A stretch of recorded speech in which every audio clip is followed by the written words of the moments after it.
Аптаның бақытты күнін қалай есептеу керек? Нумерологияда әр адамның өз жанының саны бар деп саналады.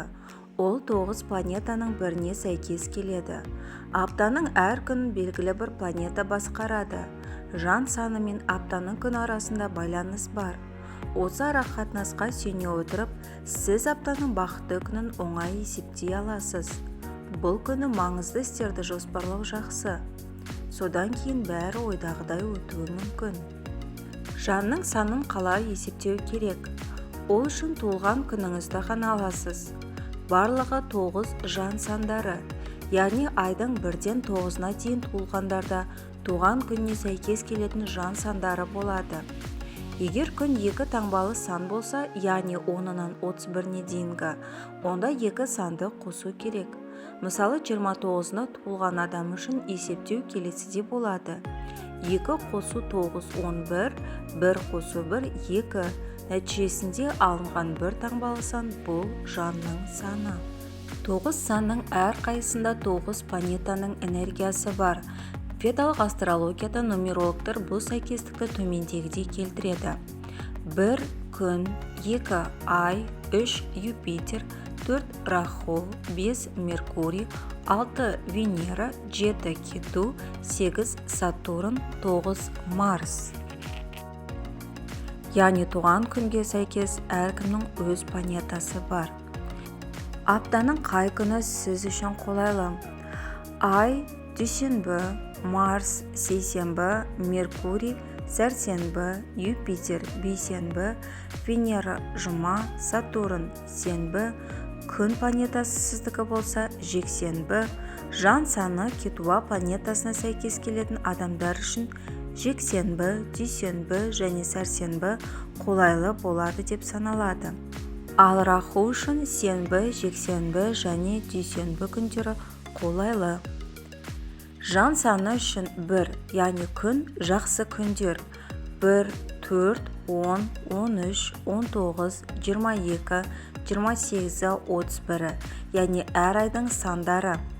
Ең сәтті 1, 19 және 28. Мұндай күндері адам бәрін жасай алады. Бұл күндерде маңызды оқиғалар болуы мүмкін.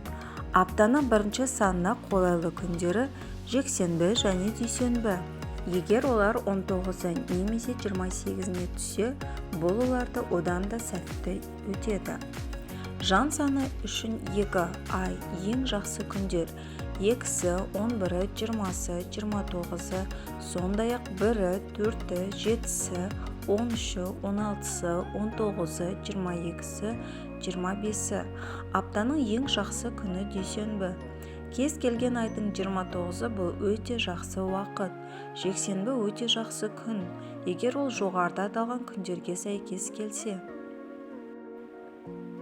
Жан саны үшін 3 Юпитер ең қолайлы күндер 3-і, 12, 21 және 30-ы, ал 6-сы, 9-ы, 15-і, 18-і, 24-і және 27-сі өте сәтті. Бейсенбі әсіресе сәтті деп саналады. Сәттілік дәл осы күні болуы мүмкін. Дүйсенбі мен сәрсенбі іс жүзінде бейсенбіден кем түспейді. Жан саны үшін 4 Раху ең бақытты күндер 4-і, 13-і, 22-сі, 31-і және 1-і, 3-і, 5-і, 12-сі, 14-і, 19-ы. Немесе дүйсенбіге сәйкес келетін 21-і де қолайлы тізімге киінеді. Аптаның жақсы күндері сенбі, жексенбі және дүйсенбі. Егер аптаның осы күндеріне қолайлы күндер түссе, бұл олардың оң әсерін күшейтеді. Жан саны үшін 5 Меркурий қолайлы күндер 5-і, 14-і, 23-і. Сәтті күндер сәрсенбі және жұма. Осы күндер жоғарыда аталған күндерде болған кезде табысқа жету мүмкіндігі бірнеше есе артады. Жан саны үшін 6 Венера қолайлы күндер 6-сы, 15-і, 24-і, 3-і, 9-ы, 12-сі, 18-і, 21-і және 30-ы. Бұл күндері аптаның сәрсенбі және жұма күндеріне сәйкес келсе, өте сәтті күндер деп есептеледі. жан саны үшін 7 кету. Қолайлы күндер 7-сі, 16, 25-сі, 2-сі, 11-і, 13-і, 20-сы, 22-сі, 29-ы, 31-і өте жақсы күндер.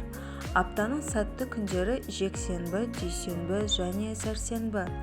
Бұл күндердің жоғарыда аталған күндермен сәйкес келуі ерекше сәттілікке әкеледі. Жан саны үшін 8 Сатурн осындай күндерде сәтті болады. 8-і, 17-сі, 26-сы, 1-і. Мұндай күндер кез келген жобаны қауіпсіз бастауға болады. Аптаның жақсы күні сенбі. Бұл күн 8-дік үшін жақсы күнмен сәйкес келсе, ерекше болады. Жан саны үшін 9 Марс қолайлы күндер болып саналатын 9-ы, 18-і және 27-сі. Айдың 3-і, 6-сы, 15-і, 21-і, 24-і және 30-сы сандарында да сәтті деп атауға болады. Сәттілік болатын аптаның күндері сейсенбі және жұма. Жақсы күндер мен осы күндердің сәйкес келуі одан да үлкен сәттілікке әкеледі. Достар, бұдан басқа да видеоларымды жіберіп алмас үшін маған комментарий жазып тіркеліп кетуді ұмытпаңыздар.